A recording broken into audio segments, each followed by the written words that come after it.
Good morning everyone. Welcome to all of you in Chandra classes. My name is Priyanka. आज आप लोगों को मैं जूलॉजी के चैप्टर से परिसंचरण तंत्र के बारे में लाई हूँ. ठीक है, ये आज आप लोगों के सेशन में जो एक नया चैप्टर है परिसंचरण तंत्र, उसके बारे में आज अच्छे से पूरा डिटेली आप लोगों को पढ़ाना है कि परिसंचरण तंत्र क्या है और इसके जो कंपोनेंट हैं, जो इसके लवक हैं, कौन कौन से हैं. रक्त वाहिकाएं हैं, प्लाज्मा है, आपकी श्वेत रुधिर कणिकाएं हैं, लाल रुधिर कणिकाएं हैं, प्लेटलेट्स हैं. इन सब के बारे में आपको आज अच्छे से बताना है. ओके, तो आज हम लोग देखते हैं नया चैप्टर परिसंचरण तंत्र. चलिए देखते हैं परिसंचरण तंत्र. हम लोग का चैप्टर क्या है? परिसंचरण तंत्र. हम लोग का चैप्टर है आज का परिसंचरण तंत्र.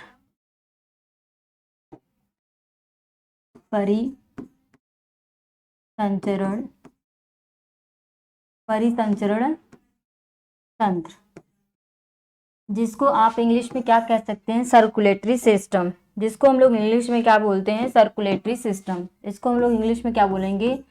Circulatory system. सर्कुलेटरी सिस्टम या हिंदी में आप उसको बोल सकते हैं परिसंचरण तंत्र. ये आज आप लोगों का क्या है? नया चैप्टर है परिसंचरण तंत्र या सर्कुलेटरी सिस्टम. ओके, तो हम लोग देखते हैं परिसंचरण तंत्र क्या होते हैं, उसके बारे में हम लोग जानते हैं. पहले परिसंचरण जो तंत्र होता है, इसके द्वारा क्या होता है कि हमारे पूरे शरीर में जो खून का दौरा होता है, ठीक है, जो खून होते हैं, जो ब्लड होता है, उसको पूरे शरीर में आना, पूरे जितने भी शरीर के जितने ऑर्गन्स होते हैं, जैसे आपके किडनी हुए, लीवर्स हुए, स्टमक हुए, हाथ पैर हुआ, माइंड हुआ, सब जगह क्या हुआ? ब्लड का जाना, फिर वहाँ से ब्लड का वापस हार्ट में आना, हार्ट से होते हुए ब्लड का पूरे शरीर में जाना, फिर पूरे शरीर से ब्लड का हार्ट में आना ही क्या है? एक तरह का वो परिवहन कर रहा है. ठीक है, ब्लड क्या कर रहा है? एक तरह का परिवहन कर रहा है. ब्लड जो हो रहा है, आपका रक्त जो है वो रेगुलेट कर रहा है, एक जगह से दूसरी जगह ट्रांसफर हो रहा है, फिर वहां से वापस हमारे हार्ट में होता है, फिर हार्ट से फिर जाता है. तो ये ब्लड जो है हमारे हार्ट में आता जाता क्यों है? क्योंकि जो ब्लड हमारे सारे शरीर में होते हैं, उसमें जो होता है ब्लड दो तरीके के हो सकते हैं, या तो शुद्ध ब्लड होगा या तो अशुद्ध ब्लड होगा. ठीक, तो हमारा जो हार्ट होता है, जो हमारा हृदय है, जो हमारा दिल है, जो हृदय है, उसका काम क्या होता है? ब्लड में जो ऑक्सीजनेटेड ब्लड को लेना. ठीक है, जितने ब्लड के जो कार्बन डाइऑक्साइड ब्लड में मिले हुए हैं, जो इम्प्योर पदार्थ जो होते हैं ब्लड में मिले हुए हैं, उसको ये क्या करता है? प्योर में चेंज कर देता है. ठीक है, वो ऑक्सीजनेटेड बना के, ऑक्सीजन उसमें जनित बना के ब्लड को, फिर वो वापस से क्या करता है? ब्लड क्या करेगा? हमारे पूरे शरीर में ब्लड को ट्रांसफर कर देता है. पर ब्लड का जो फिल्ट्रेशन होता है, जो ब्लड फिल्टर होता है, ब्लड जो होता है आपका साफ होता है, वो किस किस आर्गन के द्वारा होता है? हमारे बॉडी के जो आर्गन है उसका नाम है किडनी. क्या है? किडनी. किडनी जो होती है, किडनी में हमारे ब्लड का क्या होता है? फिल्ट्रेशन होता है. ब्लड का क्या होगा? फिल्ट्रेशन होगा. मतलब ब्लड जो होता है, रक्त की सफाई कहाँ होगी? हमारे किडनी में. कभी ये नहीं कहना कि रक्त की सफाई जो होती है, ब्लड का फिल्ट्रेशन जो होता है, हमारे हार्ट में होता है, हमारे हृदय में होता है. हृदय का काम होता है ब्लड को पूरे शरीर से लाना, फिर वापस से पूरे शरीर में उसको ट्रांसफर कर देना. हृदय का ये कार्य होता है. और जो किडनी होती है वही ब्लड का क्या करती है? सफाई करती है. जो खून का जो सफाई होता है, कौन ऑर्गन करता है हमारे शरीर का? किडनी करता है. और हार्ट का काम क्या होता है? जो आपका हार्ट है या हृदय है, ओके, इसका काम होता है ब्लड का सप्लाई करना, ब्लड का ट्रांसपोर्ट आयात निर्यात करना. ओके, ब्लड का आयात निर्यात कौन करता है? हमारा हृदय करता है. और ब्लड की जो सफाई होती है कौन करता है? कौन ऑर्गन? किडनी करती है. ओके, तो जो ये आयात और निर्यात है, ठीक है, जो इसमें जो ट्रांसपोर्ट हो रहा है ब्लड का, हमारे खून का जो हमारे शरीर में जाना फिर वापस आना, ये सब जिस तंत्र के थ्रू होता है, जिस तंत्र के थ्रू इसकी क्या की जाती है? अध्ययन किया जाता है, उसी तंत्र को हम क्या बोलते हैं? परिसंचरण तंत्र. क्या कहते हैं? परिसंचरण तंत्र या सर्कुलेटरी सिस्टम, इसको इंग्लिश में बोला जाता है. ओके, तो ये जो परिसंचरण तंत्र था, ये इसकी भी तो शुरुआत हुई होगी किसी न किसी जीव से.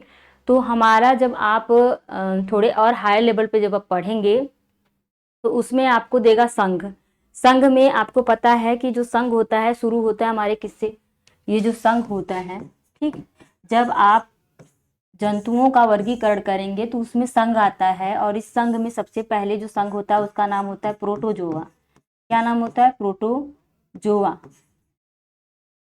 ठीक, जिसमें अमीबा, पैरामीशियम, यूग्रीना ये सब पाया जाता है। इसके बाद आपका पोरीफेरा आता है, पोरीफेरा आ जाएगा। पोरीफेरा के बाद आपका आता है सिलेंट्रेटा, सिलेंट्रेटा।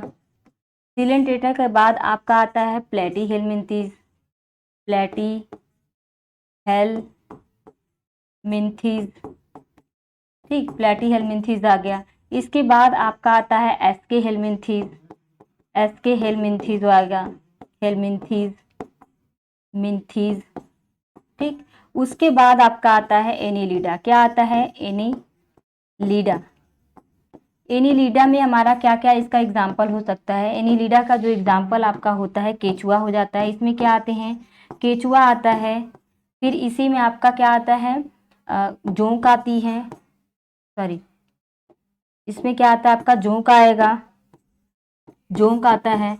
और इसी में कनखजूरा आता है, कनखजूरा आता है। ठीक है, इसी में कनखजूरा आता है। तो जब एनीलिडा आप संघ में पहुंचते हैं तो यहीं से जो होता है सर्कुलेटरी सिस्टम जो होता है, इसी में जो होता है परिसंचरण तंत्र का क्या होगा? परिसंचरण तंत्र जो होगा का निर्माण इसी से शुरू होता है। इसी में जो सारी जो होती परिसंचरण तंत्र की जो धीरे धीरे इसी से इसका निर्माण शुरू होता है। जब आप आर्थ्रोपोडा में जाएंगे जिसमें कीट मकोड़े पाए जाते हैं, उसमें आपका क्या होगा? परिसंचरण तंत्र विकसित होने लगता है। ठीक है, तो धीरे धीरे ऐसे करते करते आप इसके बाद क्या आता है? एनलिडा आ गया। एनलिडा के बाद आपका आर्थ्रोपोडा आएगा, फिर मोलस्का आता है, फिर इकाइनोडर्मेटा आता है, फिर आपका कार्डेटा में आप आ जाएंगे। लोअर कार्डेट होते हैं और हायर कार्डेट। जो हायर कार्डेट में हम लोग आते हैं मैमल्स में। किस में आते हैं हम लोग? मैमेलियन वर्ग में आते हैं। हम लोग का क्लास क्या है? मैमेलियन है। मतलब जो मैमल्स में आते हैं उसमें मनुष्य होते हैं। ठीक है, मनुष्य हम लोग मैमल्स में आते हैं। तो जो मैमल्स है उसमें जो होता है परिसंचरण तंत्र जो होता है एकदम हाईली डेवलप होता है, एकदम पूर्ण रूप से पाया जाता है। ठीक है, किसमें परिसंचरण तंत्र आपका पूर्ण रूप से पाया जाएगा? जो मैमल्स हैं, ठीक, जो स्तनधारी हैं, स्तनधारी जो होते हैं जंतु, उसमें जो होता है आपका ये जो परिसंचरण तंत्र क्या है? पूर्ण विकसित होता है, पूर्ण विकसित होता है और पूरे कंप्लीटली रूप से होता है। ठीक है, पूर्ण विकसित होगा। ठीक, स्तनधारी में जो परिसंचरण तंत्र होता है वो क्या होता है? पूर्ण विकसित होता है। ओके, तो आई होप आप लोगों को परिसंचरण तंत्र के बारे में इतना नॉलेज हो गया होगा कि जो परिसंचरण तंत्र है ये किससे है? इसमें जो होता है हृदय, हृदय से खून को सारे शरीर के सारे क्या ऑर्गन्स में, सारे अंग में ले जाना, फिर वापस वहां से हृदय में लाना ही क्या कहलाता है? परिसंचरण तंत्र कहलाता है। इसके ही माध्यम से पूरा जो रास्ता है वो तय होता है। ठीक है, और इसमें जो परिसंचरण तंत्र था सबसे पहले जो एनलिडा संघ का जो जीव था, केचुआ है, जोंक है, कनखजूरा है, इन सब से ही परिसंचरण तंत्र की क्या हुई है? शुरुआत हुई है। और धीरे धीरे ये जो परिसंचरण तंत्र है आपका सर्कुलेटरी सिस्टम है, ये जो हाईली डेवलप एनिमल होते हैं, जो पूर्ण रूप से विकसित एनिमल है, जैसे स्तनधारी मैमल्स उसको इंग्लिश में बोलते हैं, और उनमें कौन आता है? हम लोग आते हैं। ओके, तो हम लोग में जो परिसंचरण तंत्र होता है पूर्ण विकसित होता है। ओके, तो हम लोग क्या करेंगे? अब इस परिसंचरण तंत्र से जो हम लोग में पूर्ण विकसित है वहां से हम लोग इसका अध्ययन करेंगे। तो हम लोग यहाँ से देखते हैं कि परिसंचरण तंत्र में हम आगे क्या उसका डिफिनेशन लिख सकते हैं, क्या परिभाषा लिख सकते हैं। चलिए देखते हैं।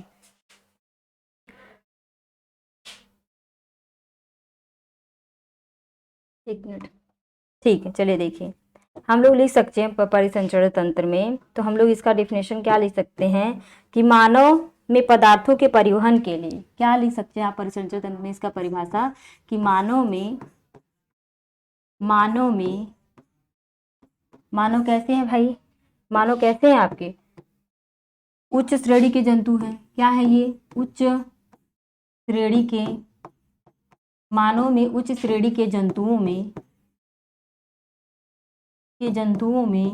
उच्च श्रेणी के जंतुओं में पदार्थों के परिवहन के लिए, पदार्थों के परिवहन के लिए, पदार्थों के परिवहन के लिए एक तंत्र विकसित होता है। क्या होता है? एक तंत्र विकसित होता है। एक तंत्र क्या होता है? विकसित होता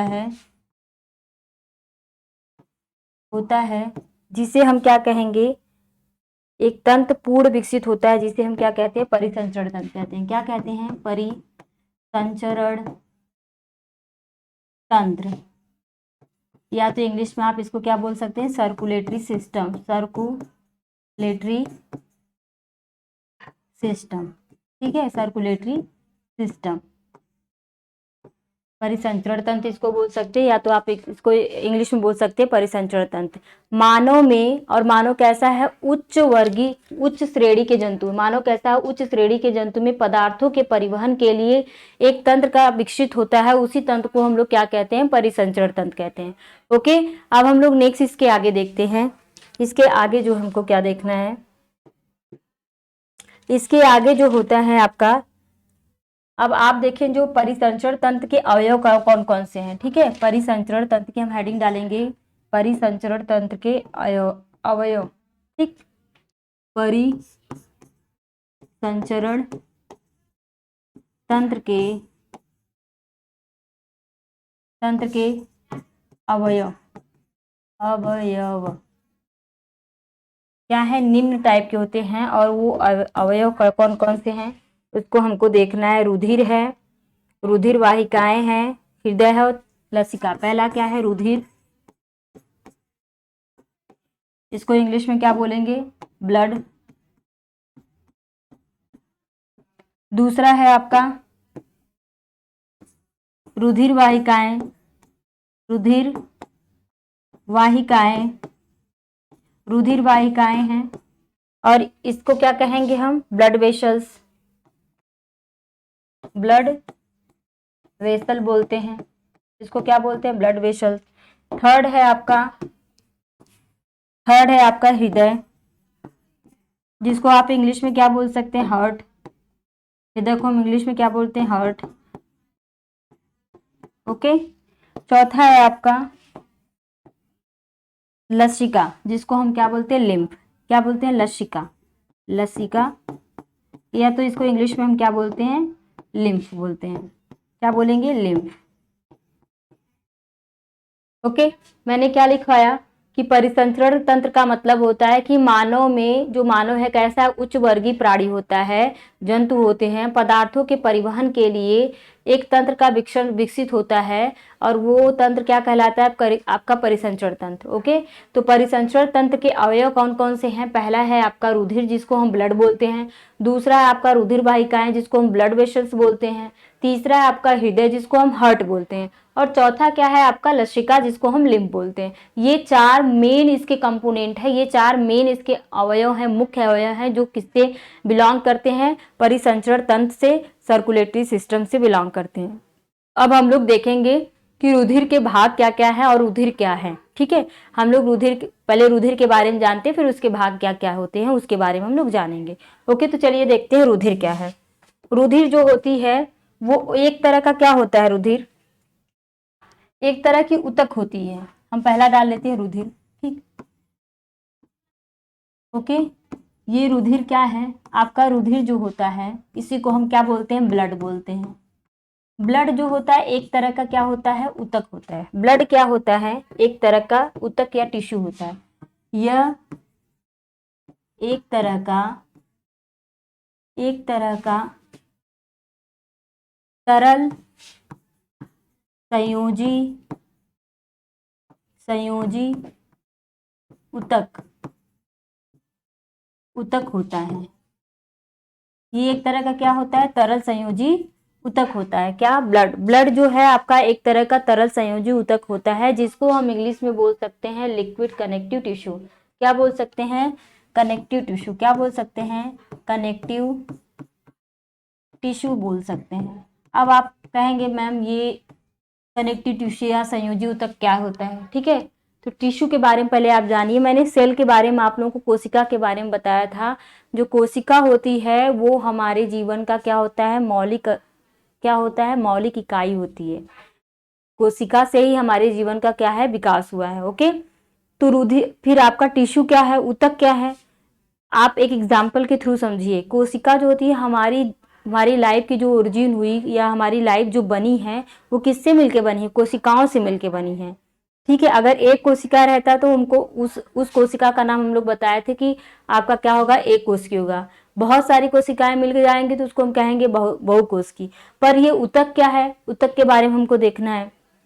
ऊतक जो होता है एक ऐसा मतलब ग्रुप होता है, किसका, कोशिकाओं का ग्रुप होता है। ठीक है, और वो जो कोशिकाओं का ग्रुप होता है वो सबके सब साथ में काम तो करेंगे, पर वो काम सबका अलग अलग नहीं होगा, एक स्पेसिफिक वर्क करेंगे, एक विशेष कार्य को करते हैं। मतलब करेंगे सारे के सारे मिल करके एक विशेष कार्य को करेंगे। जैसे आपका एक एग्जाम्पल के रूप में मैं समझा रही हूँ, देखिएगा आप लोग, आई होप आप लोगों को इतना समझ में आ जाएगा।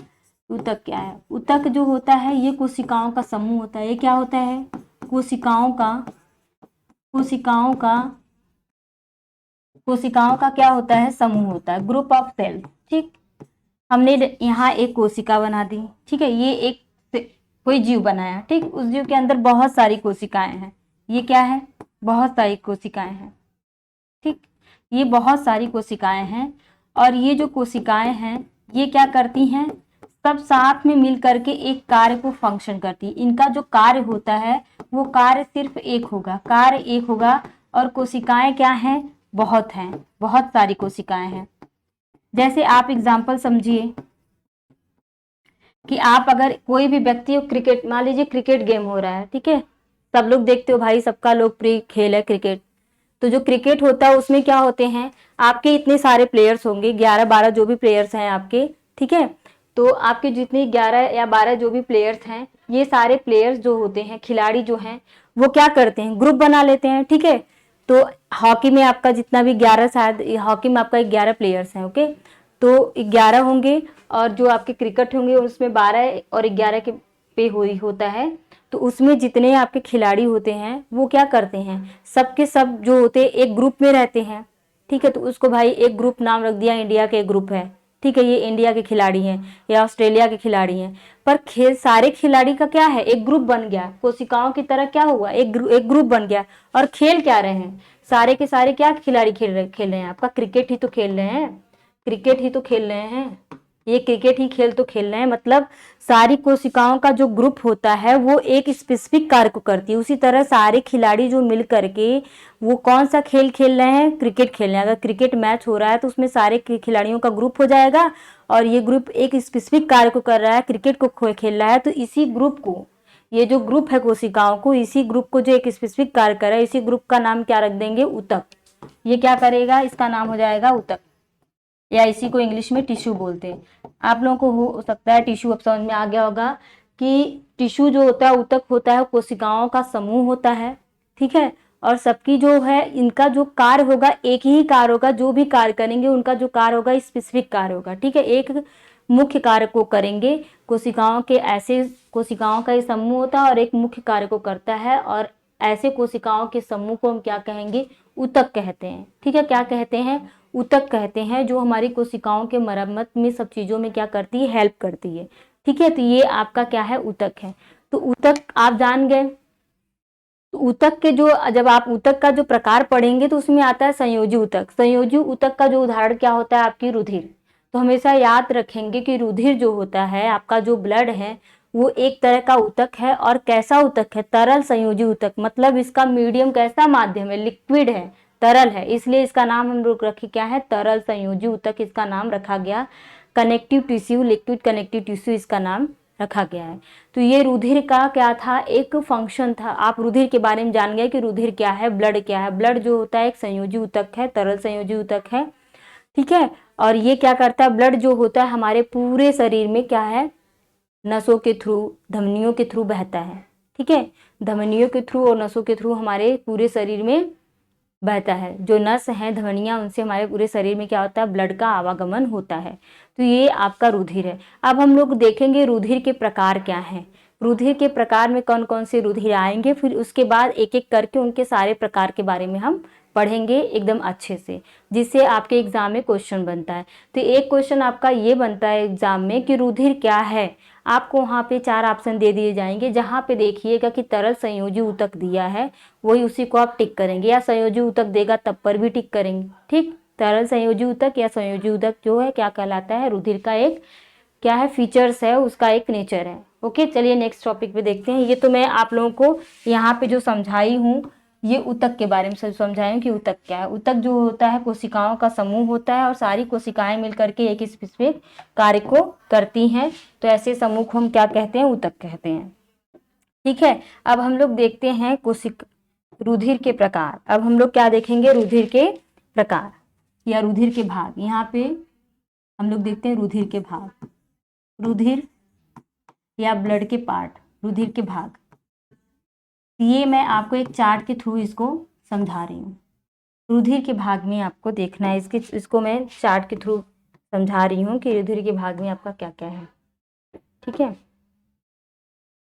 एक मिनट रुकिए। इसमें दो पार्ट होता है, एक प्लाज्मा होता है, एक रुधिराणु। क्या होगा, एक प्लाज्मा होता है, ये आपका क्या हो जाएगा, प्लाज्मा, और दूसरा क्या होता है, रुधिराणु। दूसरा क्या होता है, रुधिराणु, जिसको इंग्लिश में प्लाज्मा को प्लाज्मा ही बोला जाता है, और रुधिराणु को बोलते हैं ब्लड कार्पस्कल। क्या बोलते हैं, ब्लड कार्पस्कल, ब्लड कार्पस्कल। फिर अगेन आपका जो ये ब्लड कार्पस्कल है, ये आपका जो रुधिराणु है, ये आपका डिवाइड होता है 3 पार्ट में। कितने पार्ट में डिवाइड होते हैं, 3 पार्ट में। एक मिनट रुकिए,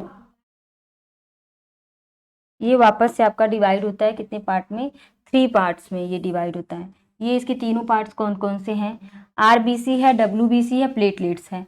मतलब लाल रुधिर कणिकाएं हैं, लाल रुधिर कणिकाएं हैं, जिसको हम क्या बोलते हैं, आरबीसी, ओके। दूसरा है आपका क्या है, दूसरा डब्ल्यूबीसी। ठीक है, तो ये हो गया आपका श्वेत रुधिर कणिकाएं, श्वेत रुधिर कणिकाएं। श्वेत रुधिर कणिकाओं को आप क्या बोलेंगे, white blood corpuscle, WBC। W से व्हाइट, B से ब्लड, C से कार्पस्कल। थर्ड है आपका, तीसरा है क्या, तीसरा है आपका प्लेटलेट्स।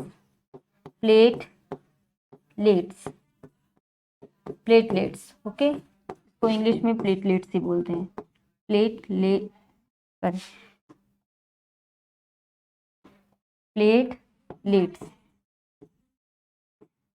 ओके, अब देखिए यहाँ पे मैंने क्या बताया, रुधिर के पार्ट में मैंने बताया रुधिर 2 पार्ट में डिवाइड हुए। आपका प्लाज्मा हो गया, दूसरा क्या है, रुधिराणु, जिसको ब्लड कार्पस्कल कहते हैं।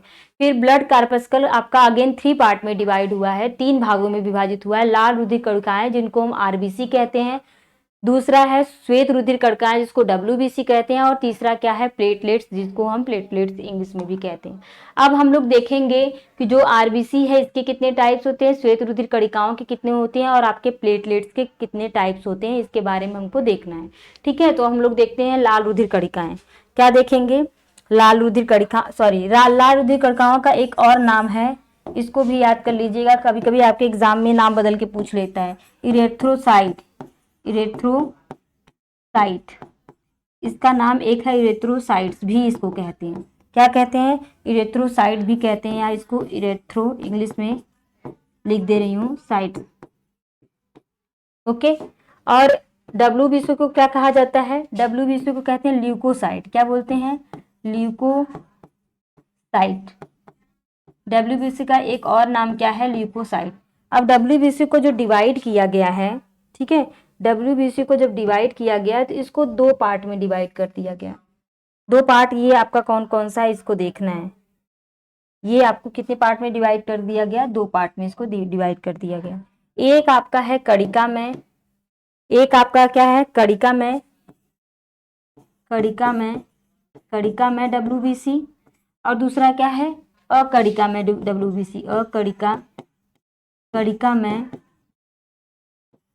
WBC, और ये क्या है, कणिका में WBC, WBC है। ये क्या है, WBC,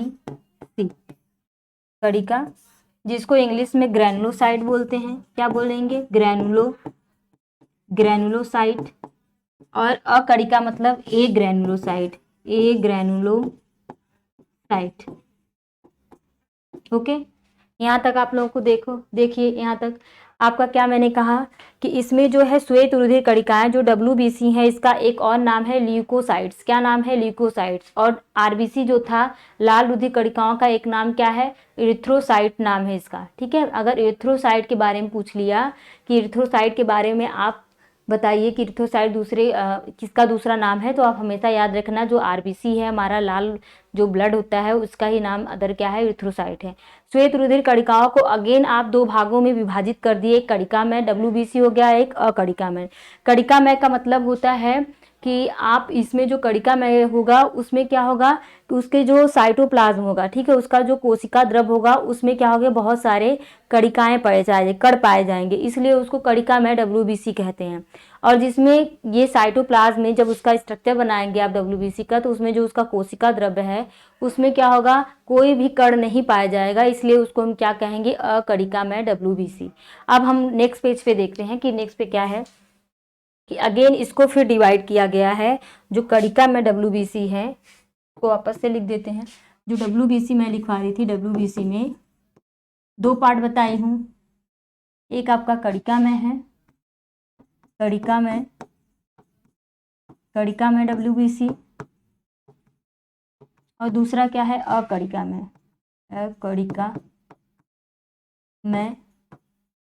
WBC। ओके, इंग्लिश में हम क्या इसका नाम बताए? ग्रेनुलोसाइट।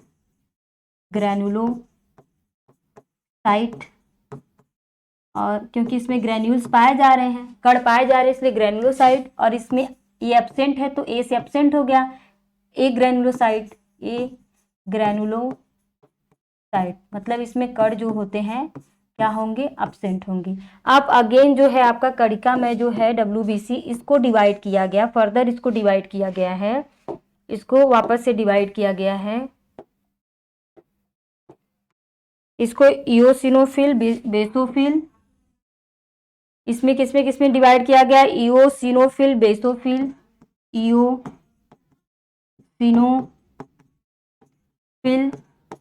इओसिनोफिल। दूसरा है आपका बेसोफिल। तीसरा है आपका निट्रोफिल। क्या है? Neutrophil. Eosinophil, basophil, neutrophils. Okay, अब नेक्स्ट है आपका जो अकणिकामय है, ये फर्दर ये भी डिवाइड किए गए हैं, ये दो भागों में डिवाइड किए गए हैं। एक आपका आएगा मोनोसाइट, एक क्या हो जाएगा? मोनोसाइट्स,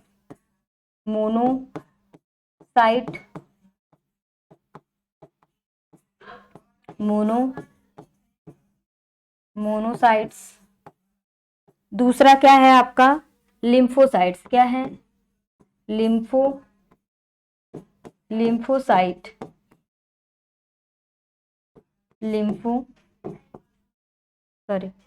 दूसरा क्या है आपका?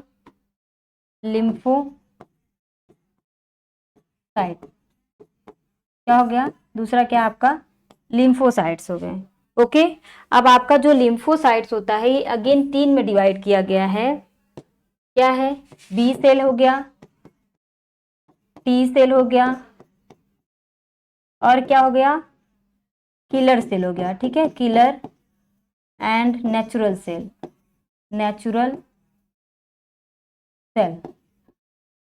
बी कोशिकाएं, टी कोशिकाएं, भक्षी कोशिकाएं, या तो इसी को किलर और नेचुरल सेल कहते हैं। ओके, तो मैंने क्या बताया आप लोगों को? ये आपका पूरा चार्ट है कि आपको RBC में, रुधिराणु में या परिसंचरण तंत्र में पढ़ने से पहले क्या किन किन चीज़ों के बारे में आपको जानना है। ये सारी चीज़ों का नॉलेज जब तक नहीं होगा तब तक आप परिसंचरण तंत्र को अच्छे से पढ़ नहीं पाएंगे, समझ नहीं पाएंगे। बेटा देखो, रटना वो अलग बात है, इंसान रटता है फिर भूल जाता है। जब कोई किसी भी चीज़ को अगर आप समझ के पढ़ेंगे तो ये तो ज़रूरी है कि हर चीज़ें इंसान को याद नहीं होता है, पर हमारा दिमाग जो होता है हर चीज़ों को कैप्चर करके रखता है। आप किसी चीज़, कोई मूवी देखते हैं तो वो चीज़ आपको बहुत टाइम तक याद रहती है। क्यों? क्योंकि हम लोग उसमें इंटरेस्ट लेते हैं, इसलिए वो चीज़ें हमको याद रहती हैं। और पढ़ाई वाली चीज़ें इंसान ज़बरदस्ती उसको पढ़ता है, ठीक। पर ये भी होता है कि अगर कोई भी चीज़ें हमारी नज़रों के सामने से गुजरी हैं, ठीक है, कोई भी चीज़ अगर हम पढ़े हैं एक बार हमारी नज़रों के सामने, हमने इसी चार्ट को अगर 3 बार पढ़ा है, भले हमको वो चीज़ याद नहीं हुई, परंतु अगर एग्ज़ाम में ये सारे शब्द आ गए तो तो उस टाइम हमारा प्रेजेंस ऑफ माइंड काम करता है और हम लोग क्या करते हैं, नंबर गेन कर जाते हैं, राइट कर जाते हैं। ओके, तो किसी भी चीज़ से डरना नहीं चाहिए, उसको पढ़िए, आप उस जो भी आपकी समस्या है उसको फेस करिए, तभी लाइफ में आप आगे बढ़ पाएंगे। ओके, तो हम लोग ये आपको पूरा चार्ट आपको अच्छे से समझा दिए कि हमारा इसमें जो होता है ब्लड में, कि ब्लड के जो टाइप्स होते हैं, जो रुधिर के जो भाग होते हैं, मैंने प्लाज्मा बता दिया और रुधिर कणिकाएं बता दी हैं। ठीक है, तो रुधिर कणिकाओं को फिर 3 भागों में डिवाइड किया गया। कौन कौन सा है, देखिए यहाँ पे आपका कौन कौन सा आएगा, एक मिनट, हाँ, ये लाल रुधिर कणिकाएं हैं जिसको हम आरबीसी बोलेंगे, या तो इसका दूसरा नाम है एर्थ्रोसाइट होता है। ठीक है, दूसरा फिर हमने इसको दूसरा इसका है श्वेत रुधिर कणिकाएं जिसको डब्ल्यूबीसी व्हाइट ब्लड कार्पस्कल बोलेंगे, और इसका दूसरा नाम होता है ल्यूकोसाइट। फिर थर्ड है आपका प्लेटलेट्स। फिर अगेन जो श्वेत रुधिर कणिकाएं हैं इसको डिवाइड किया गया 2 में, जो डब्ल्यूबीसी है इसको 2 में डिवाइड किया गया। फर्स्ट है आपका कणिका में डब्ल्यूबीसी जिसको हम ग्रैनुलोसाइट बोलेंगे, सेकंड है आपका अकणिका में डब्ल्यूबीसी जिसको एक ग्रैनुलोसाइट बोलेंगे।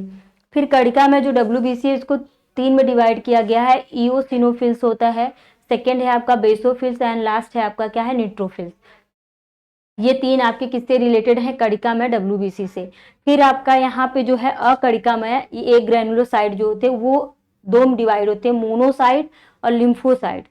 फिर लिम्फोसाइट बाकी 3 में डिवाइड होते हैं, बी सेल्स में बी कोशिका, टी कोशिका और किलर कोशिका, नेचुरल कोशिका में ये डिवाइड होते हैं। ये पूरा आपका क्या था, चार्ट था। अब हमको इसको एक एक करके पढ़ना है, सबके बारे में हमको जानना है कि ये चीज़ें क्या है, हमारे शरीर में इनका क्या क्या योगदान है, उनके बारे में हमको पढ़ना है। तो चलिए देखते हैं ब्लड क्या है या आरबीसी क्या है। ओके, हम लाल रुधिर कणिकाओं के बारे में हम लोग पढ़ते हैं। चलिए देखते हैं कि लाल रुधिर कणिकाओं के बारे में क्या क्या चीज़ें इंपॉर्टेंट है। ओके, तो हम लोग देखते हैं, पहला डाल लेते हैं रुधिर। पहला क्या डाल लेंगे, रुधिर, ब्लड,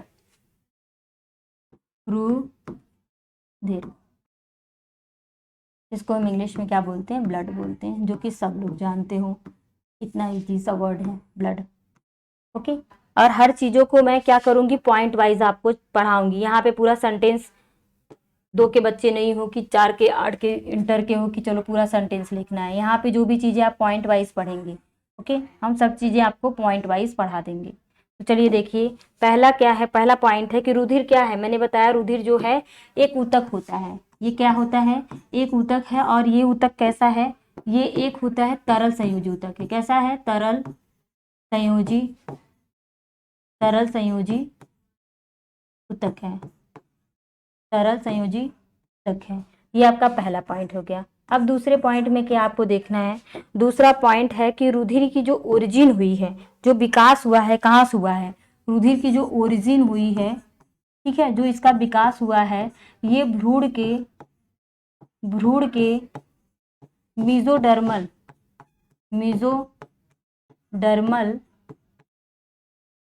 अस्तर से हुई है। किससे, भ्रूण के मीजोडर्मल अस्तर से क्या हुआ है, इस रुधिर जो आपका तरल संयोजी ऊतक है उसका क्या हुआ है, डेवलपमेंट हुआ, विकास हुआ है।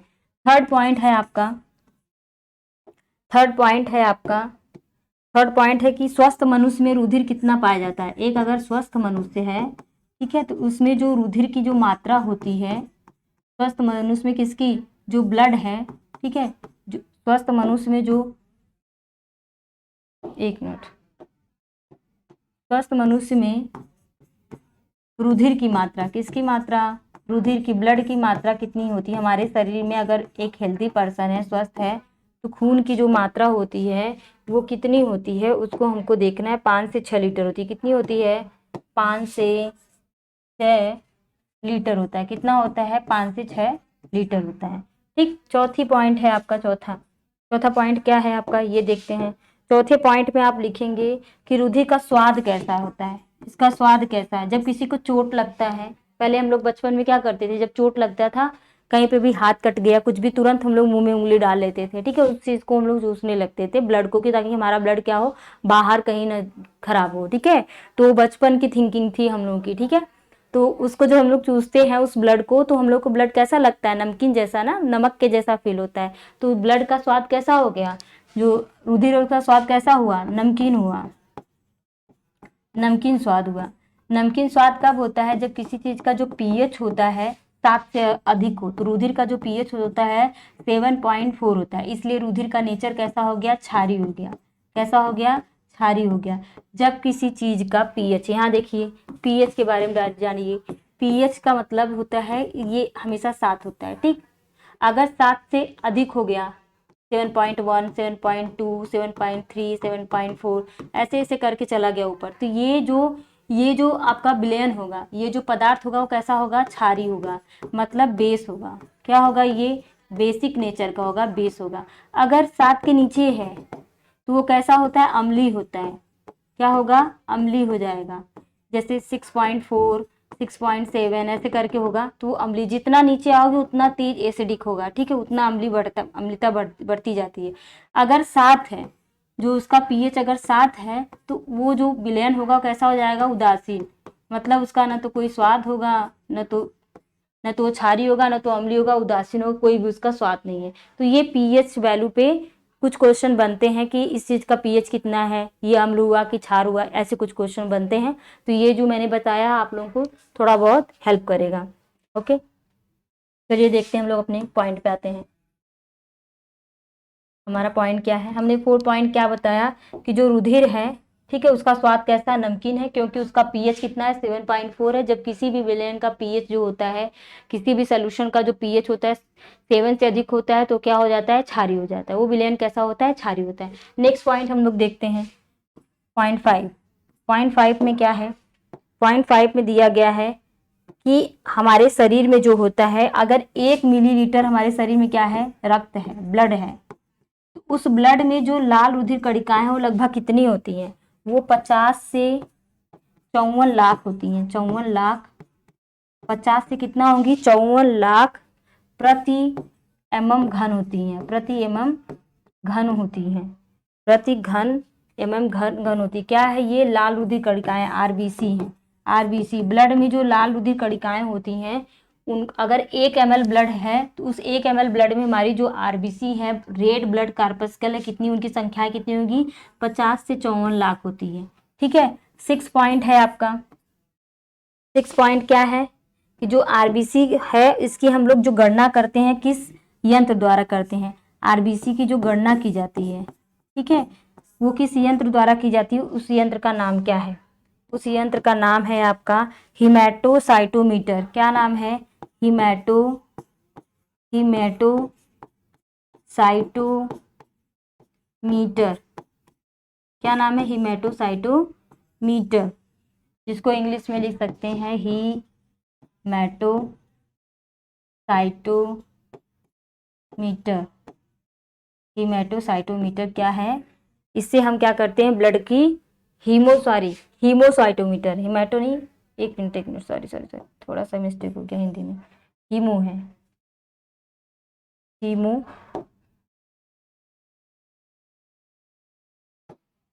हीमो हीमो क्या है?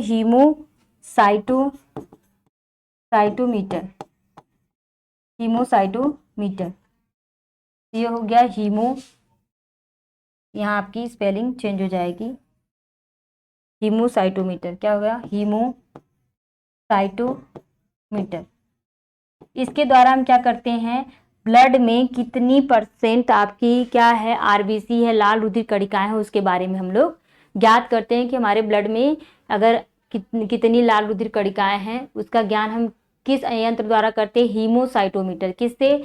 हीमोसाइटोमीटर से। अब नेक्स्ट ये 6 पॉइंट था। नेक्स्ट पॉइंट हम लोग देखते हैं ब्लड में, जो कि बेटा ब्लड आपका बहुत बहुत इंपॉर्टेंट कंपोनेंट है। ओके, तो इसके बारे में आपको पूरा नॉलेज होना चाहिए। क्वेश्चन आपका कहीं से भी बन सकता है, ऐसा नहीं है कि बस ये आपके शिक्षक भर्ती में ही हेल्प करेगा, ये आपकी वीडियो हर एग्ज़ाम में हेल्प करेंगी, क्योंकि ये ऐसे कॉमन टॉपिक होते हैं जो कि हर एग्ज़ाम में आपको देखने को मिलते हैं। ओके, अगर एक बार आप अपने जो डाउट्स हैं, एक मिनट, एक बार अगर आप अपने डाउट्स जितने भी हैं अगर उसको क्लियर कर लेंगे तो आपको हर एग्ज़ाम में ये क्या होंगी? हेल्पफुल होंगी। चाहे कोई भी एग्ज़ाम हो, ARO, सिविल सर्विसेज, टीचिंग, हर चीज़ों में इसका वर्क होता है। हर बार इससे क्वेश्चन जो होते हैं बनते हैं। चलिए देखते हैं हम लोग नेक्स्ट इसका पॉइंट क्या है। नेक्स्ट है इसमें कि इसका जो आकार होता है, आकार से भी क्वेश्चन आता है कि जो आरबीसी है आपका, जो ब्लड है, ब्लड का आकार कैसा होता है, बाई कनकेव होता है। कैसे होता है, बाई कनकेव का मतलब होता है उभयातल होता है। क्या होता है, उभयावतल। ठीक है, क्या होता है, उभयावतल होता है, जिसको बाई कनकेव बोलते हैं। बाई कनकेव क्या बोला जाता है, बाई कनकेव बोला जाता है। तथा कैसे होते हैं, राउंडेड होते हैं, बाई कनकेव होंगे और राउंडेड होंगे। और प्लस इसका बहुत इंपॉर्टेंट पॉइंट है कि ब्लड में हमारा केंद्रक क्या होता है, अनुपस्थित होता है। तो क्या लिखेंगे, केंद्रक विहीन, केंद्रक विहीन होता है। कैसा होता है, केंद्रक विहीन, केंद्रक विहीन होता है। ठीक, ये कैसा होगा, केंद्रक विहीन होगा, मतलब इसमें क्या होगा, न्यूक्लियस जो होगा वो क्या होगा, एब्सेंट होगा। न्यूक्लियस क्या होगा, एब्सेंट, मतलब नहीं पाया जाएगा। ये हमारे ब्लड का बहुत इंपॉर्टेंट फैक्टर है। ठीक है, इसलिए मैं इसको स्टार लगा दे रही हूँ। ओके, हमारे ब्लड का जो आकार कैसा है, हमारे ब्लड का जो आकार होता है वो उभयातल होता है, जिसको इंग्लिश में बाई कनकेव बोलते हैं। और ये राउंडेड होता है, गोलाकार होता है। ठीक है, और इसका जो कोई इसमें जो होता है आपका, जो न्यूक्लियस पाया जाता है, जो केंद्रक होता है, वो क्या होता है, अनुपस्थित होते हैं। इसलिए मैंने वहां पे शब्द क्या लिखा है, केंद्रक विहीन। इसमें केंद्रक नहीं पाया जाता है। जो स्तनधारी जितने होते हैं सब में क्या होता है, जितने उनके ब्लड होते हैं, ब्लड में जनरली क्या होता है, केंद्रक नहीं पाया जाता। ब्लड में क्या होता है, केंद्रक नहीं पाया जाता है। पर कुछ एक्सेप्शनल होते हैं, कुछ अपवाद होते हैं। ये समझिए जिंदगी, जैसे दुनिया में हर चीज़ों का कुछ न कुछ अपवाद है, तो उसी तरह इसका भी एक अपवाद है। ठीक है, इसके दो अपवाद हैं। ऐसे दो जीव हैं जिनके अंदर क्या होगा, उनके खून में, उनके ब्लड में क्या पाया जाएगा, केंद्रक पाया जाएगा। तो वो अपवाद हमेशा आप याद रखिएगा कि इससे क्वेश्चन बनते हैं कि वो कौन से स्तनधारी हैं या तो कौन से जीव हैं जिनके केंद्रक में जिनके रुधिर में केंद्रक पाया जाता है। ठीक है, तो कौन से वो दो जीव हैं, वो अपवाद आप देख लीजिएगा। यहाँ पे अपवाद लिख दे देते हैं। एक्सेप्शनल क्या है, एक्सेप्शनल केस में वो कौन कौन से हैं, एक है आपका ऊंट है, दूसरा आपका लामा। क्या है, ऊंट तथा लामा। इन दोनों में क्या पाया जाता है, इन दोनों में क्या होता है, आपका केंद्रक पाया जाता है। क्या पाया जाता है, केंद्रक पाया जाता है। मतलब इसमें न्यूक्लियस क्या होंगे, प्रेजेंस होंगे। इसमें क्या होंगे, न्यूक्लियस आपके प्रेजेंस होंगे। ओके, अब हम लोग नेक्स्ट नेक्स्ट नेक्स्ट पॉइंट पे आते हैं। हमारा नेक्स्ट पॉइंट क्या है, अब हमारा नेक्स्ट पॉइंट है कि ये बनती क्या है। ये जो आरबीसी है, आरबीसी या इसी को जो ब्लड है, ठीक, ये ब्लड आखिर में बनता कहाँ है, इसका जो है फॉर्मेशन कहाँ होता है, ये कहाँ बनता है। ठीक है, तो हमारे शरीर में पाया जाता है लाल रुधिर, क्या नाम है उसका, लाल अस्थि मज्जा। क्या है, लाल अस्थि मज्जा। क्या नाम है, लाल अस्थि मज्जा, जिसको आप क्या बोलते हैं, जिसको आप इंग्लिश में बोलते हैं रेड बोन मैरो। हमारे बोन मैरो में ही क्या होता है, रुधिर का क्या होता है, विकास होता है। यहीं से रुधिर आपका बनता है। हमारे बोन मैरो में क्या होता है, रुधिर का विकास होता है। रुधिर यहीं से हमारा बनता है। रुधिर का फॉर्मेशन कहाँ से होता है, हमारे बोन मैरो से। तो वो बोन मैरो कैसी होती है, रेड बोन मैरो, उसको बोलेंगे लाल अस्थि मज्जा। क्या बोलेंगे, लाल अस्थि मज्जा। लाल अस्थि मज्जा का मतलब क्या होता है, जो हमारी जो बॉडी में जहाँ जहाँ बहुत लंबी लंबी अस्थियाँ होती हैं, बड़ी बड़ी जो अस्थियाँ होती हैं, ठीक है, तो उन अस्थियों के बीच में, सपोज दैट ये अस्थियाँ हैं, हड्डियाँ, जहाँ बड़ी बड़ी हमारी अस्थियाँ होती हैं। एक स्ट्रक्चर के द्वारा आपको समझाने की कोशिश कर रहे हैं। देखिए, यहाँ जो होती है हमारी, ये बहुत बड़ी बड़ी अस्थियाँ हैं, ठीक है, हड्डियाँ हैं। ठीक है, इस हड्डी के जो बीचों बीच पार्ट होता है यहाँ पे, ठीक है, इस पार्ट में, ये जो पार्ट होता है, यहाँ के जो टिश्यू होते हैं वो कैसे होते हैं, बहुत सॉफ्ट होते हैं। ठीक है, मुलायम होंगे। इसके जो पार्ट होंगे ये मुलायम ऊतक होते हैं। इसी ऊतक के बीच में जो क्या पाया जाता है, बोन मैरो। क्या पाया जाता है, बोन मैरो पाया जाता है। और ये बोन मैरो क्या करती हैं, ये जो बोन मैरो पाई जाती है ये क्या करती हैं, हमारे ब्लड का फॉर्मेशन करती है, खून को बनाती हैं। तो क्वेश्चन पूछता है कि खून जो होता है आपका आरबीसी का जो डेवलपमेंट होता है, फॉर्मेशन होता है, आरबीसी कहाँ बनता है, लाल अस्थि मज्जा में बनता है। कोई भी चीज़ अगर जन्म लेती है तो भाई उसकी मृत्यु भी तो निश्चित है।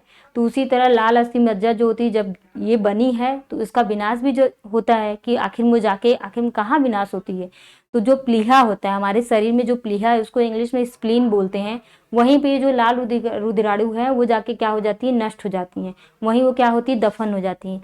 अगर किसी चीज़ को हम दफनाते तो उसका नाम क्या रखते हैं, कब्रिस्तान ही तो रखते हैं। कब्रिस्तान में सबको दफनाया जाता है जो लोग मरे हुए होते हैं। तो उसी तरह जितनी आरबीसी होती हैं वो क्या होती है, स्प्लीन और प्लीहा में जाके क्या हो जाती हैं, दफनाई जाती हैं। इसलिए स्प्लीन या प्लीहा को क्या कहते हैं, आरबीसी का कब्रिस्तान। क्या कहेंगे, आरबीसी का कब्रिस्तान किसको कहते हैं, प्लीहा या स्प्लीन को। ओके, चलिए देखिए नेक्स्ट पॉइंट है आपका, इंपॉर्टेंट पॉइंट है, यह नष्ट कहाँ होता है। ठीक, ये नष्ट का कौन नष्ट, आरबीसी जो आपके ब्लड कहाँ जाके नष्ट होते हैं, तो हम क्या लिखेंगे, प्लीहा। क्या लिखेंगे, प्लीहा। प्लीहा को इंग्लिश में बोलते हैं spleen, sorry double E N होगा, स्प्लीन। प्लीहा को हम क्या बोलते हैं, स्प्लीन में ये क्या करते हैं, नष्ट हो जाते हैं, दफन हो जाते हैं। इसलिए स्प्लीन को क्या कहा जाता है, रुधिर कणिकाओं का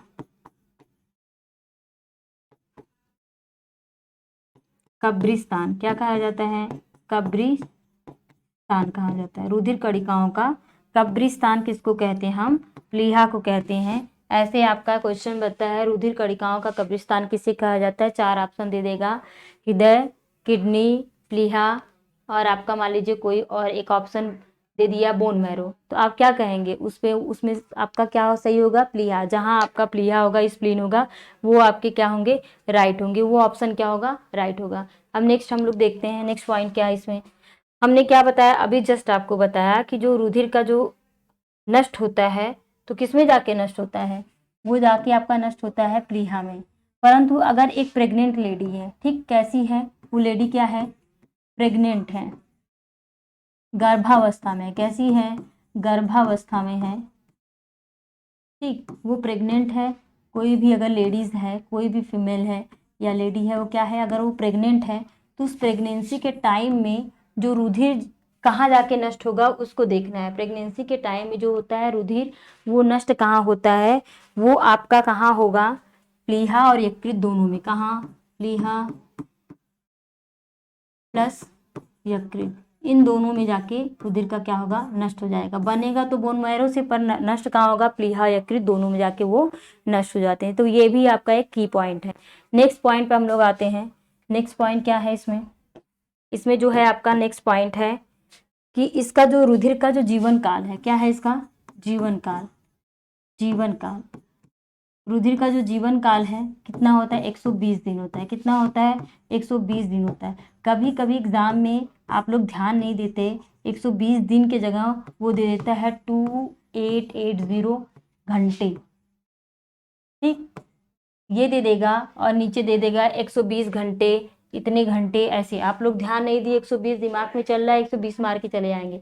वहाँ क्वेश्चन ध्यान से देखिएगा, वो 120 दिन होता है। अगर 120 दिन को आप घंटे में चेंज करेंगे तो कितना होगा, 2880 आपका 2880 आपका क्या हो जाएंगे, घंटे हो जाएंगे।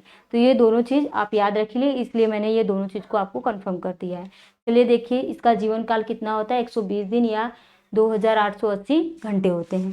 चलिए नेक्स्ट आप देखिए, नेक्स्ट है इसमें कि इसमें जो होता है एक पदार्थ पाया जाता है, ठीक, जो हमारा रुधिर होता है, रुधिर में वर्णक पाए जाते हैं। कौन सा वर्णक है वो, जिसके कारण रुधिर का वर्ग कैसा होता है, लाल होता है, सब लोग जानते हो, हीमोग्लोबिन। क्या नाम है इसका, हीमोग्लोबिन। हीमोग्लोबिन पाया जाता है। कौन सा वर्णक है, हीमोग्लोबिन पाया जाता है। ओके, हीमोग्लोबिन में भी इसका एक पदार्थ इसमें पाया जाता है, एक मेटल्स पाए जाते हैं जिसका नाम क्या होता है, हिम। ये हिम का मतलब होता है, सॉरी, इस हिम का मतलब होता है आयरन। क्या नाम है इसका, आयरन। आयरन को हम किससे डिनोट करते हैं, Fe से। Fe से हम किसको डिनोट करते हैं, आयरन को। तो हमारे जो ब्लड होती है उस ब्लड में क्या होता है, कौन सा खनिज तत्व पाया जाता है, आयरन पाया जाता है। और ये जो हमारे ब्लड का जो कलर रेड होता है किस वर्णक के कारण होता है, हीमोग्लोबिन के वर्णक के कारण होता है। ठीक है, हीमोग्लोबिन वर्णक के कारक होता है। एक स्वस्थ मनुष्य है, अगर आदमी है तो उसके शरीर का में जो हीमोग्लोबिन पाई जाएगी वो 14 होती है। ठीक है, मैक्सिमम कितनी होती है, 14 होगी। ठीक है, और जो मिनिमम 14 होंगी या मैक्सिमम सॉरी मतलब आपका 14 होगा मैन में, और अगर औरत है तो उसका 12-13 होगा। ठीक है, तो ये भी पॉइंट आप याद रखिएगा, ये भी क्वेश्चन बनते हैं कि हीमोग्लोबिन की जो संख्या होती है, ठीक है, क्या होगा, आदमी में हीमोग्लोबिन अगर होता है 14 हो जाएगा, और कितना होता है 14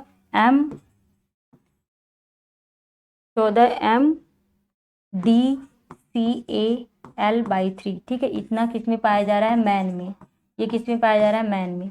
और 12 से 13 अगर है MDCAL/3 तो ये किस में हो गई, फीमेल में, लेडीज में हो गया, ठीक, औरत में।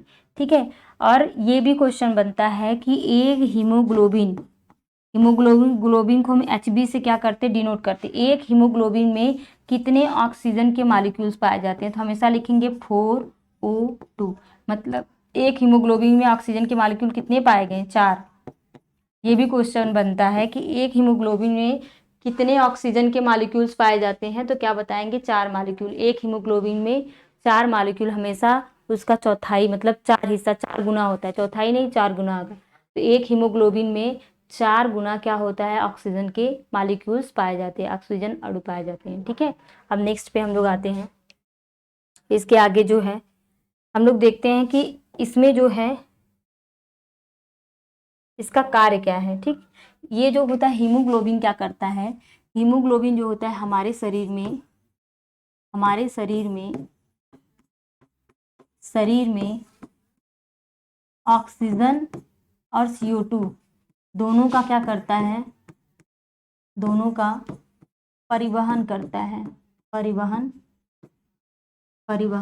करता है। कौन करता है, हीमोग्लोबिन। अगर वो ऑक्सीजन का परिवहन करेगा तो ऐसे हीमोग्लोबिन को बोलते हैं ऑक्सीजनेटेड। क्या बोलेंगे, ऑक्सीजनेटेड जिनेटेड हीमोग्लोबिन। ठीक है, हीमोग्लोबिन या ब्लड। ठीक, ऑक्सीजनेटेड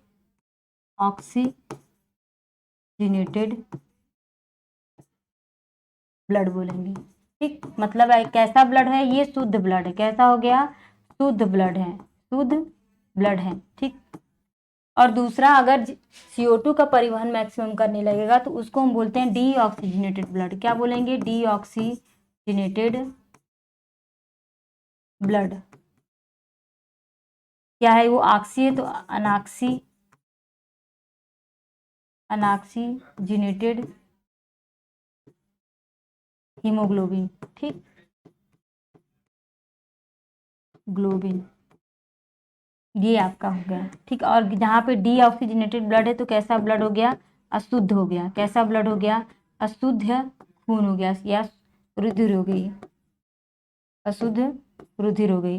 आपको पता है जो अशुद्ध रुधिर होती है हमारी वेन्स में बहती है। किसमें बहती है, वेन्स मतलब सिराओं में, सिराओं में बहती है। और जो शुद्ध आपका जो होता है ब्लड होता है वो किसमें बहता है, धमनी में। किसमें, धमनी में बहता है। ओके, इतना समझ में आ गया आप लोगों को।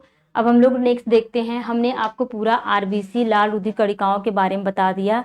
लाल रुधिर कणिकाओं का कार्य क्या है, हमारे शरीर में ऑक्सीजन और कार्बन डाइऑक्साइड का परिवहन करना, एक स्थान से ले जाना, गैसों का एक्सचेंज करना। ठीक है, ऑक्सीजन को देना, कार्बन डाइऑक्साइड को लेना, फिर कार्बन डाइऑक्साइड को लेना, फिर ऑक्सीजन को देना, ये क्या करते हैं, गैसों का एक्सचेंज होता है। ठीक है, और जो ये गैसें अगर ऑक्सीजन के साथ बॉन्डिंग कर रहा है हीमोग्लोबिन तो ऑक्सी हीमोग्लोबिन हो जाएगा, और CO2 के साथ होगा तो अनऑक्सी हीमोग्लोबिन हो जाएगा। ठीक है, तो अगर शुद्ध होगा तो ऑक्सीजनेटेड ब्लड जो होता है उसको शुद्ध ब्लड कहते हैं, और डीऑक्सीजनेटेड को अशुद्ध ब्लड कहते हैं। तो ये मैंने किसके बारे में बता दिया आज आप लोगों को, रक्त के बारे में, जो रुधिर कणिकाएं हैं उनके बारे में मैंने बता दिया। अब नेक्स्ट हमको पढ़ना है श्वेत रुधिर कणिकाएं क्या है, उनके बारे में पढ़ना है। श्वेत रुधिर कणिकाएं क्या है, उनके बारे में पढ़ना है। हम लोग देखते हैं श्वेत रुधिर कणिकाएं। जो श्वेत रुधिर कणिकाएं हैं उसके बारे में देखते हैं। सॉरी, उसमें मैंने डिवाइड किया था रुधिर कणिकाएं। ठीक है, रुधिर कणिकाएं थी, फिर प्लाज्मा, पहले प्लाज्मा पढ़ लेते हैं, फिर उसके बाद श्वेत रुधिर कणिकाएं। तो हम लोग क्या पढ़ेंगे? प्लाज्मा। प्लाज्मा, इसको इंग्लिश में भी प्लाज्मा ही बोलते हैं। क्या है ये? प्लाज्मा। ठीक है, प्लाज्मा को हम लोग देखते हैं। प्लाज्मा जो होती है, इसका क्या कार्य है? यह एक तरल पदार्थ होता है जो ब्लड का लिक्विड पार्ट बनाता है। यह एक तरल पदार्थ होता है, तरल पदार्थ होता है, पदार्थ होता है जो ब्लड का तरल माध्यम बनाता है। क्या बनाता है? तरल माध्यम बनाता है। ब्लड का क्या बनाता है? तरल माध्यम बनाता है। मतलब जो ब्लड में जितना ब्लड में बहुत सारे भाई इनऑर्गेनिक ऑर्गेनिक सब्सटेंस मिले होते हैं। ठीक है, ब्लड में जो आरबीसी आपका मिला होता है, डब्ल्यूबीसी मिला था, सब मिला होता है। तो ये जो प्लाज्मा होता है, ये जो ब्लड का जो तरल मीडियम है, लिक्विड मीडियम है, ये प्लाज्मा ही बनाता है। ठीक है, तो ये लगभग 90% जो होता है ब्लड का, 90% जो होता है, इसमें क्या पाया जाता है? वाटर। क्या पाया जाएगा? पानी। इसमें क्या होगा? 90% पानी पाया जाएगा। बाकी जो 10% बचा, उसमें ये 10% में कार्बनिक और अकार्बनिक, कार्बनिक प्लस अकार्बनिक पदार्थों का मिश्रण होगा। कार्बनिक तथा अकार्बनिक पदार्थ, अकार्बनिक ऑर्गेनिक तथा इनऑर्गेनिक मटेरियल इसमें पाया जाता है, पदार्थ पाया जाता है। मैंने प्लाज्मा क्या बताया? प्लाज्मा जो होता है, वो जो हमारा ब्लड होता है, उसका क्या बनाता है? तरल माध्यम बनाता है, लिक्विड मीडियम बनाता है प्लाज्मा। ओके, तो ये जो प्लाज्मा होता है हमारे ब्लड का लिक्विड मीडियम बना लेगा, तो जिसमें 90% प्लाज्मा के अंदर क्या पाया जाएगा? पानी पाया जाएगा। बाकी जो 10% पानी नहीं पाया गया, उसमें कार्बनिक और अकार्बनिक पदार्थ पाए जाते हैं। आई होप आप लोगों को इतना क्लियर हुआ होगा। अब हम लोग नेक्स्ट देखते हैं इसमें कि इसके आगे क्या है, कि जो ये इसके अंदर जो प्लाज्मा है, ठीक, इस प्लाज्मा के अंदर क्या पाई जाती है? प्रोटीन पाई जाती है। क्या पाई जाती है? प्रोटीन। प्रोटीन का कार्य क्या होता है? हमारे शरीर के विकास में, उसके बनाने में, ठीक है, उसके बिल्डिंग करने में, शरीर को बिल्ड करने में, उसकी कोशिकाओं को निर्माण करने में क्या हेल्प करता है? प्रोटीन। प्रोटीन हमारे कोशिकाओं को क्या करता है? बिल्ड करता है, निर्माण करता है। ठीक है, तुम्हारे शरीर का निर्माण इसके वजह से होता है, जिसकी वजह से हमारे शरीर में क्या होती है? वृद्धि होती है। तो इसमें जो प्लाज्मा होते हैं, इसमें जो होते हैं आपके जो प्रोटीन्स पाए जाते हैं, उस प्रोटीन का नाम क्या है? एल्बुमिन। क्या है? एल्ब्यूमिन। एल्बुमिन प्रोटीन हो गया। दूसरा है आपका ग्लोबुलिन, दूसरा क्या है आपका? ग्लोब्यूलिन। क्या हो गया? ग्लोब्यूलिन। तीसरा है आपका प्रोथाम्बिन। क्या है? एक मिनट, इसमें दो हो गए और ये पहला हो गया, दूसरा। तीसरा है आपका प्रोथाम्बिन, प्रोथाम्बिन, प्रोथाम्बिन हो गया। और चौथा क्या है आपका? फाइब्रिनोजन। क्या होगा? फाइब्रिनोजन। और पांचवी जो आपकी प्रोटीन है, वो है आपका इम्यूनोग्लोबुलिन। क्या है? Immunoglobulin,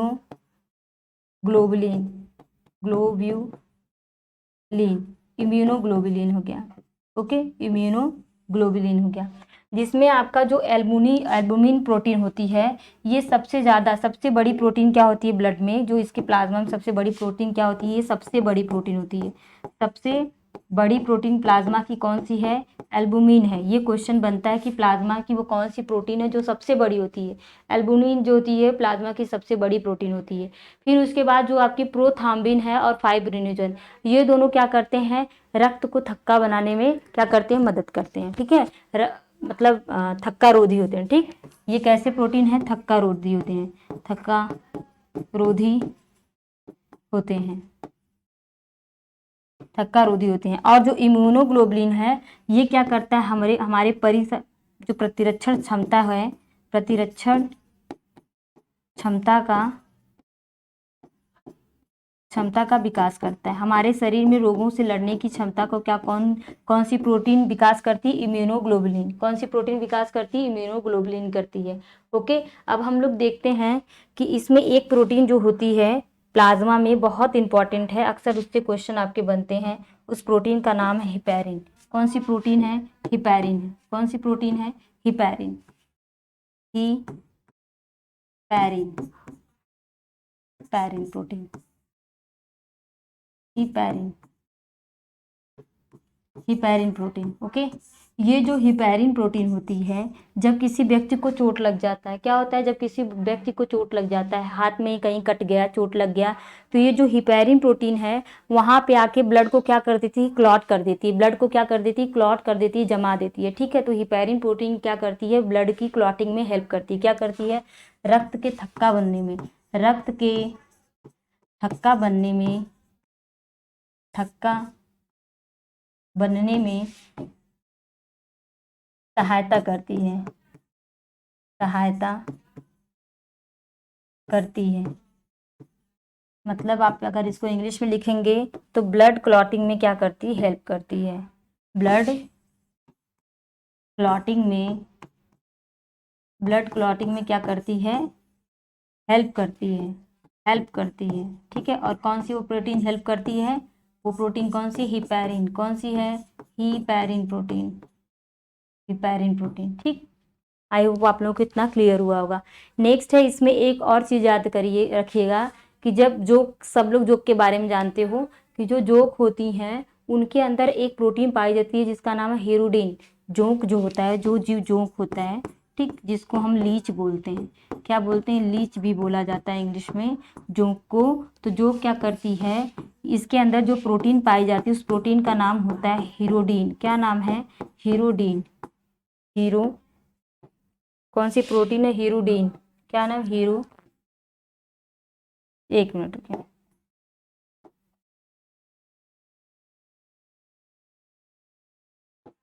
hirudin.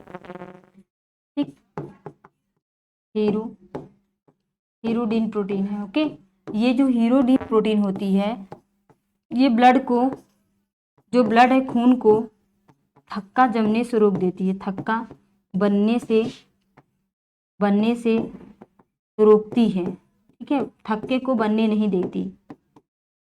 जैसे किसी व्यक्ति को, सॉरी, जैसे किसी व्यक्ति को क्या हुआ, जैसे कोई भी व्यक्ति है, अगर उसको क्या पकड़ लिया, उसके पैर में या उसके हाथ में जोक पकड़ लिया, तो जहाँ पे जोक अब क्या करती है, वो जो जानवर होते हैं, ठीक, कोई जानवर है उसके पैर में चौपाया, भाई कोई भी कैटल है, कोई भी जानवर है, पानी में गया, कहीं खेत में गया, पानी में गया, या तो फिर तालाब में गया, तो पोखर तालाबों में क्या होते हैं? जोक पाए जाते हैं। ठीक है, तो ये क्या करते हैं, उस जो आपका जो कैटल होता है, जो आपका चौपाया जंतु है, पशु है, उसके पैर में अगर चिपक गई, उसके शरीर में चिपक गई, तो जहाँ से वो चिपकती हैं, जिस सरफेस से वो चिपकती हैं, तो क्या करती हैं, उसी सरफेस पे ये, मान लीजिए यहाँ से आके चिपक गई, ठीक, तो यहाँ पे ये यही प्रोटीन तुरंत क्या करेगी? सिक्रीशन करने लगी, जिसकी वजह से इसके शरीर का जितना भी ब्लड रहे, वहाँ पे बाहर आने के बाद आपको पता है कि शरीर के जैसे बाहर आता है ब्लड, तो क्या होता है? क्लॉट होने लगता है, ऐसे ऐसे थक्का बनने लगता है। परंतु इनके पास क्या है? हिपैरिन प्रोटीन है, सॉरी हीरोडिन प्रोटीन है। कौन सी प्रोटीन है? हीरोडिन प्रोटीन है। तो ये यहाँ तुरंत ये हीरोडिन प्रोटीन का क्या करते हैं? श्रावण करने लगते हैं, जिसके वजह से ब्लड का थक्का नहीं बन पाता और वो आसानी से ब्लड को क्या कर सकते हैं? चूस सकते हैं, सक कर लेते हैं। तो इस तरह से वो अपने भोजन का क्या करते हैं? लेते हैं। इस तरह से वो अपने भोजन को लेते हैं। तो जो जोक होता है, जोक के अंदर कैसी प्रोटीन पाई जाती है? हीरोडिन होती है। ये जस्ट हम लोग के शरीर के प्रोटीन की उल्टा होती है, ठीक, हिपैरिन प्रोटीन के जस्ट उल्टा होती है। हिपैरिन का काम क्या है? जब किसी व्यक्ति को चोट लग जाता है तो वहाँ पे कुछ टाइम बाद देखेंगे तो ब्लड क्या होता है? जम जाता है। वो ब्लड किस लिए जमता है? इसी हिपैरिन प्रोटीन की वजह से जमता है। ठीक है, ये वहाँ पे क्या होगा? स्रावित हो जाएगा, तो ब्लड का क्या लग गया? वहाँ पे थक्का बना लेगा। पर जोंक जो होता है, जोंक में जो प्रोटीन पाई जाती है उसको हीरोडिन बोलते हैं। और ये क्या करता है? ये जोंक के अंदर जहाँ भी वो, जिस सरफेस से, जिस भी चौपाए के पैर से चिपक गया, तो वहाँ से जब ये हीरोडिन प्रोटीन को वहाँ छोड़ देता है, जिसके वजह से वहाँ का खून क्या होता है? जम नहीं पाता और आसानी को खून को चूस सकता है, अपने भोजन को ले सकता है। ठीक है, तो ये आपकी प्रोटीन से रिलेटेड थी। तो आई होप आज के सेशन में आप लोगों को जितना मैंने पढ़ाया सब अच्छे समझ में आया होगा। अब नेक्स्ट सेशन में इसके आगे का हम लोग पढ़ेंगे। ओके, तो फिर इसके आगे हम लोग WBC के बारे में पढ़ेंगे। वाइट ब्लड सेल्स क्या है, इससे कौन कौन से रोग होते हैं, इन सब चीज़ों के बारे में हमको देखना है। इसके टाइप्स क्या हैं, इसके क्या क्या वर्क होते हैं, सब चीज़ों के बारे में हमको देखना है। आप रुधिर, जो लाल रुधिर कणिकाएं हैं, इसमें एक रोग होता है, अगर इसमें लाल रुधिर कणिकाओं की अगर क्या होती है, संख्या कम हो जाती है, ठीक, लाल रुधिर कणिकाओं की अगर संख्या कम हो जाती है तो एक रोग हो जाता है, इससे एक रोग होता है, कौन सा रोग होता है, रक्त अल्पता। क्या नाम है, रक्त अल्पता, जिसको एनीमिया बोलते हैं, रक्त अल्पता। जब हमारे शरीर में लाल रुधिर कणिकाएं क्या हो जाती, कम हो जाती हैं, तो एक डिजीज जिसका नाम होता है एनीमिया, एक रोग होता है जिसका नाम क्या होता है, एनीमिया, जिसको हम लोग क्या बोलते हैं, रक्त अल्पता बोलते हैं। और ये किसकी कमी से होती है, जब शरीर में आरबीसी की कमी हो जाती है, ब्लड की कमी हो जाती है, लाल रुधिर कणिकाओं की कमी हो जाती है तब। अब हम लोग नेक्स्ट सेशन में क्या देखेंगे, डब्ल्यूबीसी के बारे में, व्हाइट ब्लड कार्पस्कल, श्वेत रुधिर कणिकाएं, उसके बारे में पढ़ा जाएगा।